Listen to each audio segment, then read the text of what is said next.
सभी दर्शकों और भक्तों को कोटि कोटि प्रणाम। सबको प्रेम भरा जय जय श्री राधे, जय जय श्री सीताराम। जितने भी साधक सुन रहे हैं, बहुत ही महत्वपूर्ण विषय है और सभी साधक बहुत ही ध्यान से सुनेंगे।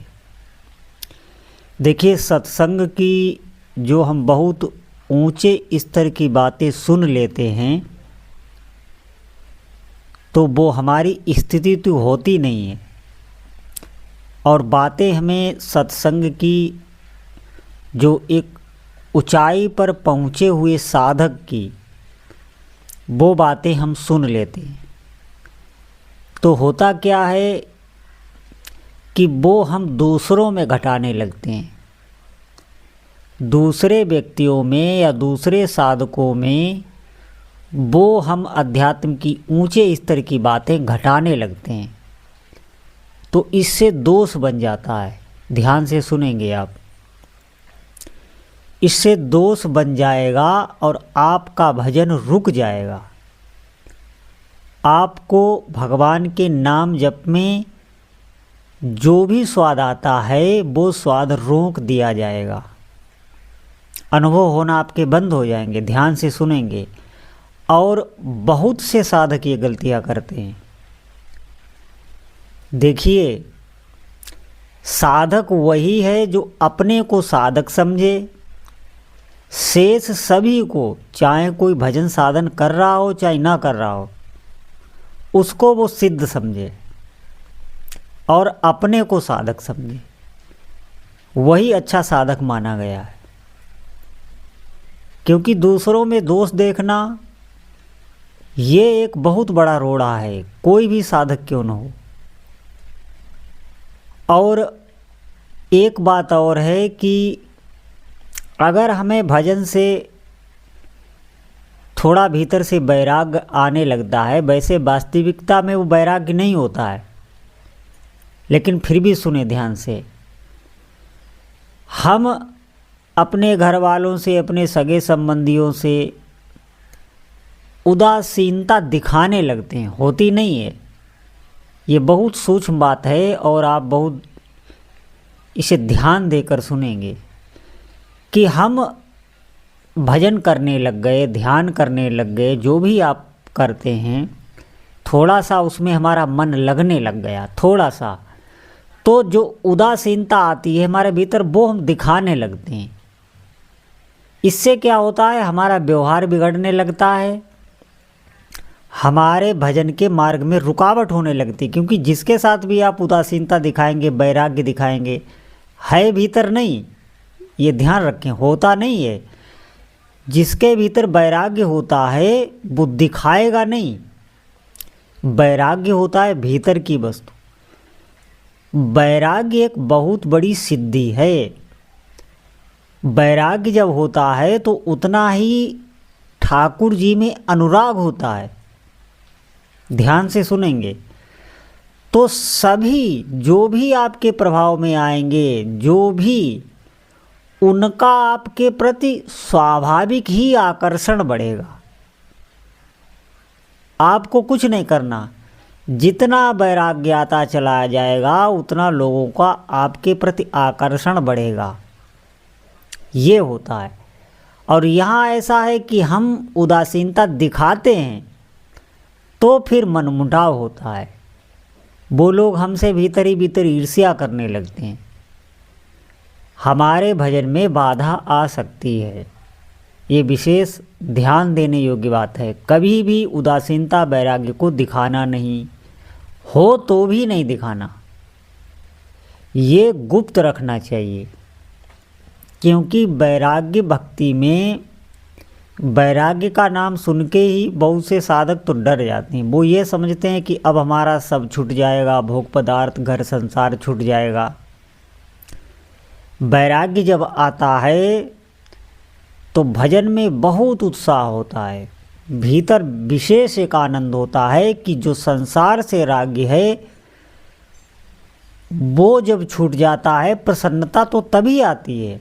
संसार से संबंध विच्छेद में ही शांति है। आप ध्यान दें, जैसे हम जब जागृत होते हैं तो परेशान रहते हैं, बहुत प्रकार की कामनाएं, बहुत चिंताएं, बहुत उथल पुथल चित्त में रहती है।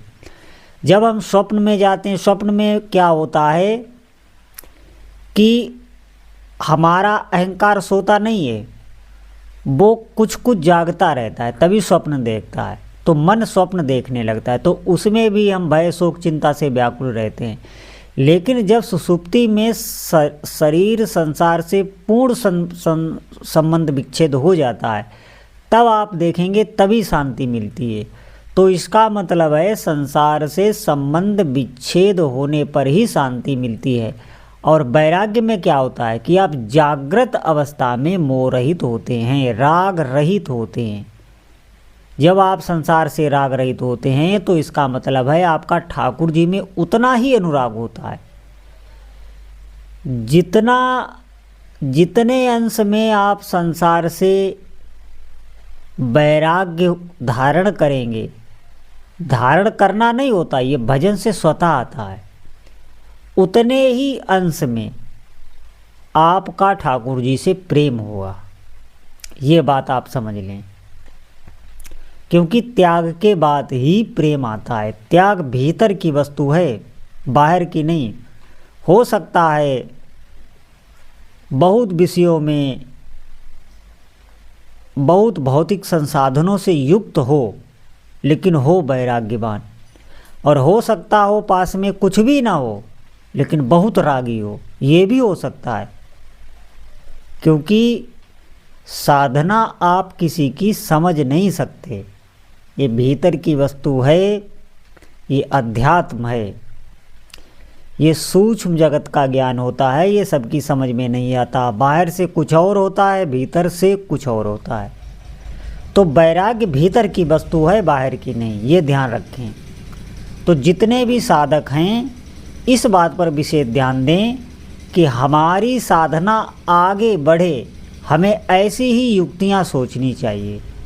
और सबसे प्रमुख बात है कि अगर हमारे चित्त में कहीं भी आकर्षण है तो आप समझें अभी प्रभु के प्रति हमारा कोई प्रेम नहीं है। भले ही आप दिखाएं, लोगों को दिखाने के लिए भले ही प्रदर्शित करें, लेकिन कहीं भी आप आकर्षित हैं, कुछ भी अगर आपको अच्छा लग रहा है, तो आप समझें कि किंचित मात्र भी प्रभु में आपका प्रेम नहीं है। जब भीतर से कुछ भी अच्छा नहीं लगता, ये बात समझ के कहीं कोई भी साधक डरे ना, ये साधना का मार्ग है, आपको छोड़ना नहीं है। जब आपको कुछ भी अच्छा नहीं लगेगा तो आपको प्रभु अच्छे लगेंगे, तो जीवन और उत्साह युक्त हो जाता है और आनंद युक्त हो जाता है। वो बताने योग्य बात नहीं है, सिर्फ अनुभव योग्य बात है। भगवान के भजन में ही सुख है, नाम जप में ही आपको वो सुख की प्राप्ति होगी। हमारे बताने का अर्थ यही है कि आप अगर कुछ भी साधन ना कर पा रहे हों तो आप नाम जप में लग जाएं। वर्तमान समय को अधिक से अधिक नाम जप में निकालें, तो आपका अंतःकरण पवित्र होगा। जब आपका अंतःकरण पवित्र होगा तो संसार से वैराग्य होगा, और संसार से वैराग्य होगा तो स्वाभाविक ही प्रभु में प्रीति होगी, स्वाभाविक ही होगी। कोई भी आकर्षण आपको आकर्षित नहीं कर पाएगा, कोई भी आकर्षण।